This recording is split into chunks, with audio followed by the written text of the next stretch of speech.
Christmas is always a special time for visiting family and friends, credit card debt, gaining weight, and Tarkov wipes.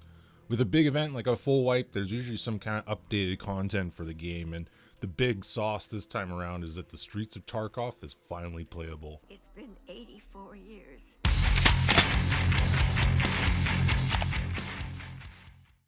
Two shots of vodka.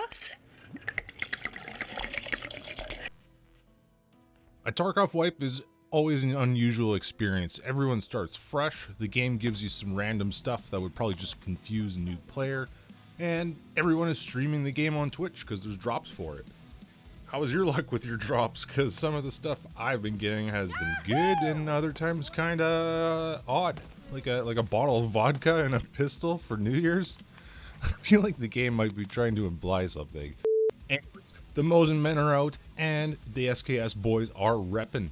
But along with everyone being reverted from Giga Chads to essentially new guys, and all the hilarity that low-level fights can turn into, we've got a brand new giant scary map to explore. Right off the start here, it's worth mentioning that performance is, well, it's not great.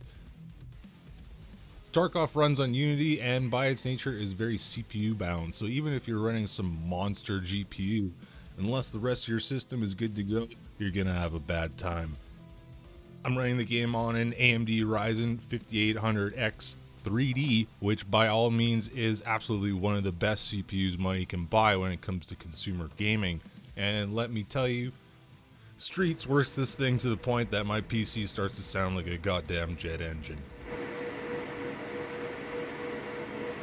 Overall, though, the performance was better than I expected from this really ambitious set piece. I never really expected it to release at all, and the fact that I'm sitting here averaging 90 FPS just fine and dandy is, it's a real treat.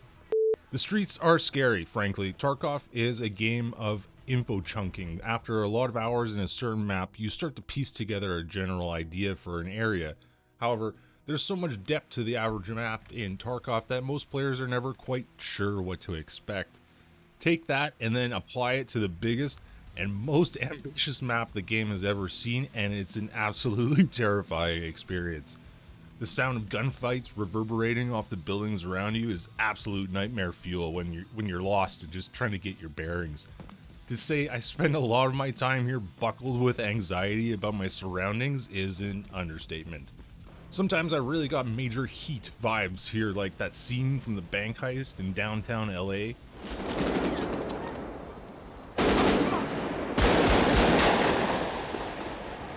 The gunfire can be devastatingly loud and unnerving, bouncing off the walls of the city. Even when you're just spending calm moments trying to remember why you spent money on this game.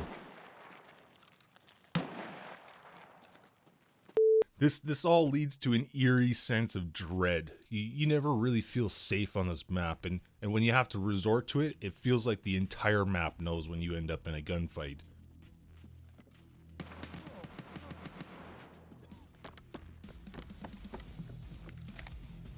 Thankfully, people in the Tarkov community have released some maps for this, which brings us to one of the most wholesome parts of Escape from Tarkov in general, the community involvement. The game is so unique in this regard and also slightly frustrating at times. Like, there's no way any blind new guy would ever be able to figure out even the most basic of fetch quests in this game if it weren't for the community content. Like, how does that even make sense? Like, it's to the point that I really draw into question how someone actually figured some of this stuff out without it being leaked by a dev or someone close to the dev team. It really can be that obscure at times. Tarkov does not hold your hand, and fan wikis are gonna be your main source of info if you want to play this game. Anyways, Streets is split up into 4 main blocks and 1 public concourse, and once you realize what's happening here, it helps, but it doesn't really make anything easier for you. However, it does make things a bit more decipherable when it comes to figuring out just where the fuck you are. It's so easy to take a wrong turn here or there, or just get lost in a building. There's so many areas I thought I knew, and then all of a sudden there's another floor of an apartment block to look through, or another street facing business that might have some loot, or like a whole goddamn factory. The main theme in most raids is that you'll have to cross the main boulevard at some point unless you have cash for a taxi or you want to die to the snipers. Let me tell you, this moment you need to cross is enough to give anyone fucking cardiac arrest, especially if things seem especially busy on your raid. I basically always cross the street assuming that someone is just going to take some pot shots at me. Tarkov is actually a horror game at this point. That's about all I really feel like rambling about with this big update for Tarkov. The game is really not for everyone, even for the people who feel well versed in FPS games and more specifically looter shooters. I do honestly think it's one of the best games released in the past decade, but it's still classified as a perpetual beta release for good reason. The game has some deep flaws, and the burnout you see from content creators that main this game is evidence enough of that. I fucking hate this fucking shit fucking game. I died on the ramp. The Streets of Tarkov, however, is an amazing set piece in its own right. It provides an experience unlike any other in gaming and really shows off the absolute ambition of what Battlestate Games is trying to accomplish with Tarkov in general. You know, with any wipe, there's always the people speedrunning the game and the inevitable arms race to become a Giga Chad, but I said no to the pocket watch. I said no to the gas analyzers and the Wi-Fi cameras and the location markers. I've done those low-level quests so many times now, it feels redundant. For the start of this wipe, I spent my time in the streets, and it was a hell of an experience. Thanks for watching. I'll see you in the streets. Scav.